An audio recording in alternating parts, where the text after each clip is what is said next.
vamos a revisar los números, sobre todo tras esta iniciativa del gobierno federal, en donde dice, vamos a ofertar las plazas que existen para que los médicos especialistas vayan a trabajar a otras zonas de México y luego no anden los adversarios con el discurso de que supuestamente con los médicos cubanos les vamos a quitar el trabajo a los mexicanos y que les vamos a pagar mejor y que además esto tiene que ver con un plan socialista, comunista de llevar el germen a estas comunidades. No. A ver, hace falta médicos especialistas, ahí está la realidad. Es increíble, más de 10,000 plazas que se ofertan, de las cuales hasta ahora, pues por ahí del 5% se han cubierto. Es decir, no hay médicos especialistas, no hay voluntad de algunos, están en su derecho de no querer ir a ciertas zonas, pero pues así está la cosa. Poco a poquito se ha ido ocupando este número de plazas, pero pareciera que el panorama, estimado Azul, no es halagador, no es bueno, porque hay un déficit, o sea, no hay producción suficiente de médicos.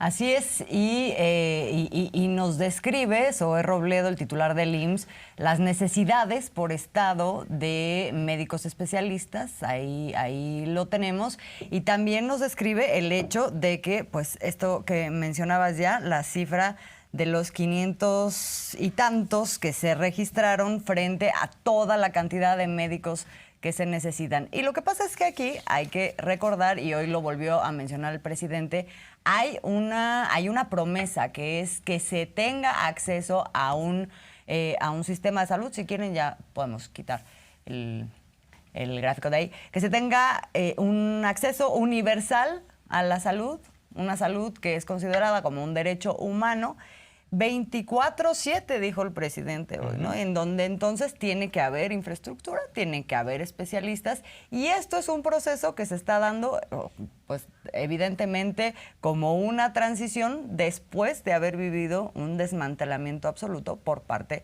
o del sistema público de salud. Ahí tenemos lo que mencionábamos, ¿no? La cifra global, ¿no? Así es. Vacantes ofertadas, 10,495, especialistas registrados, 598, es decir, un avance de 5.70%.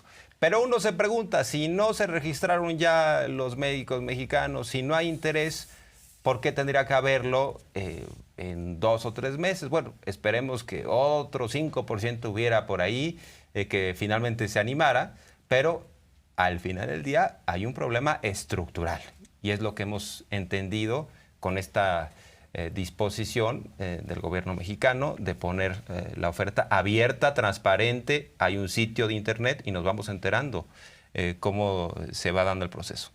Así es, entonces está el tema, o sea, aquí se expresa en muy diversos temas el asunto del desmantelamiento, y hoy se habló profundo sobre eso. Una parte es, y además dice el presidente, tendrían que explicarnos los titulares de la Secretaría de Salud, los rectores de las universidades, qué pasó, porque además está desde el punto de vista del sistema de salud y desde el punto de vista también de la educación, y aquí se encuentran las dos tragedias del desmantelamiento de la salud y del desmantelamiento del sistema de salud pública, con el asunto de los especialistas. Otra parte es la de las medicinas, que decíamos, bueno, veníamos de un estado de corrupción tan absoluta que tuvimos que generar todo un modelo en donde ahora tenemos que comprar las medicinas en otro lado, porque estábamos hablando de millones y millones de corrupción ahí en el tema con las farmacéuticas y los medicamentos. Y la otra parte es la de la infraestructura.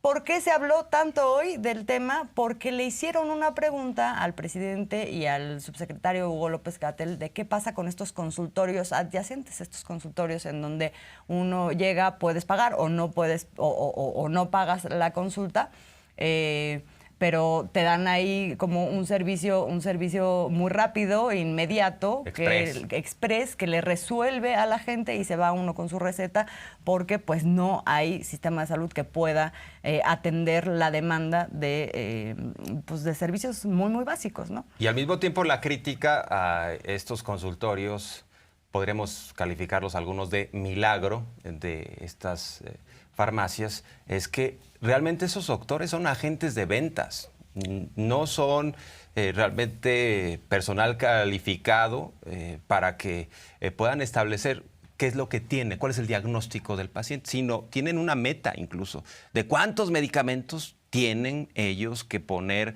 en las manos de los pacientes. Entonces, incluso uno puede no tener algo de gravedad, no requerir, por ejemplo, un antibiótico, y ahí el doctor de la farmacia le receta el antibiótico porque él tiene que justificar su presencia ahí. O sea, son agentes de ventas y pues eso complica. Incluso en medio de la pandemia de COVID-19, dice, ciertas recetas mal puestas en las manos de los pacientes complicaron sus cuadros, incluso a tal grado de que fallecieron. Y hubo en ese sentido una crítica profunda al sistema anterior, al Seguro Popular, que no era popular. Sí. Y dice el presidente, esto a propósito que señalabas del 24/7, que hay zonas del país en donde uno no se puede enfermar el fin de semana porque no hay médicos. Entonces, lo que se requiere y lo que se está haciendo precisamente con estos procesos de federalización es que haya una presencia permanente del sistema de salud.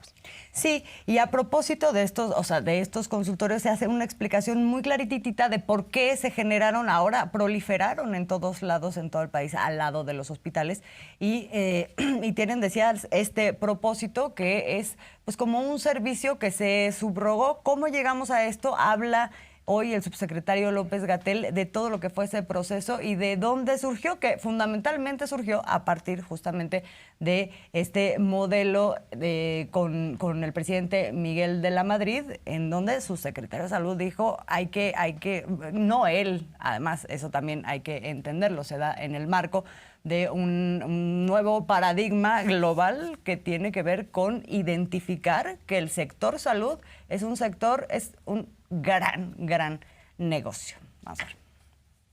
La salud es una empresa muy lucrativa en el mundo. Hay grandes corporaciones de todo lo que tiene que ver con salud. Es la segunda o tercera operación más lucrativa del mundo, junto con la industria de la energía, el petróleo, y la industria de las armas. Entonces, en los años 80 se visualizó que se necesitaba expandir mercado para todas estas corporaciones y se forzaron estos modelos como parte de las llamadas en su momento reformas estructurales para desmantelar los sistemas públicos de salud y de seguridad social y sustituirlos por entidades privadas, corporaciones hospitalarias, corporaciones de farmacéuticos y también de distribución de medicamentos, aseguradoras, fondos de inversión, etcétera, etcétera. La apuesta fue que el sector privado iba a ser capaz de proveer servicios de salud para la población.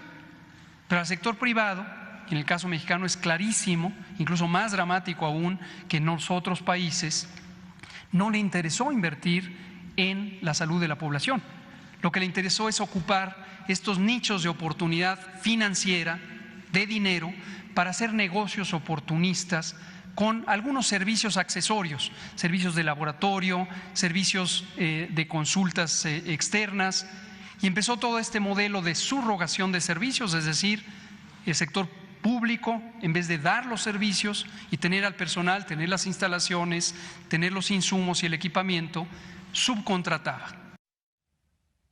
Subcontratados estos servicios y dicen, en este momento no los podemos quitar así de tajo, pues porque sí están resolviendo una demanda que existe que el sector salud todavía no puede resolver, pero en ese camino estamos en esa transición.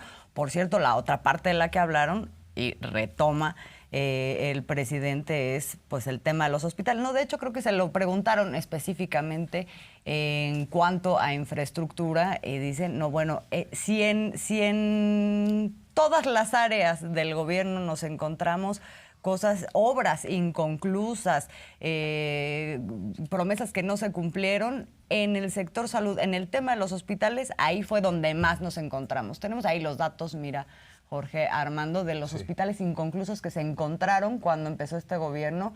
Con Vicente Fox hasta eso, fíjate, fueron nada más 3 unidades, pero luego Felipe Calderón, 118 obras, Enrique Peña Nieto, 196 construcciones inconclusas. En total, mira nada más. 317 elefantes blancos. Y uno no se explica esto si no es con la corrupción. Porque claro, imagínense, Felipe Calderón en lugar de terminar las unidades médicas que le dejaba inconclusas Vicente Fox, se aventó otras obras negras por simplemente dar los contratos en materia de construcción. Ya sabemos que cuando se trata de obra pública, pues viene el diezmo, ¿no? El moche.